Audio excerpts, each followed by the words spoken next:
दोस्तों नमस्कार, स्वागत है आप सभी का हमारे आज की इस नए वीडियो में। अथर गोट फार्म पर नए बच्चों की एक लॉट तैयार हो रही है। करीब 8-10 बच्चे हैं, जिसमें से 6-7 बच्चे 8 बच्चे आपको दिख रहे हैं अभी फ़िलहाल में। जो छोटे छोटे दाने कोट करके डाल दिए गए हैं इसमें।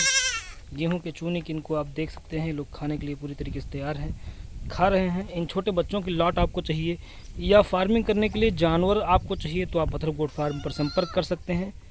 आपको उचित रेट पर सही माल प्रदान कराया जाएगा।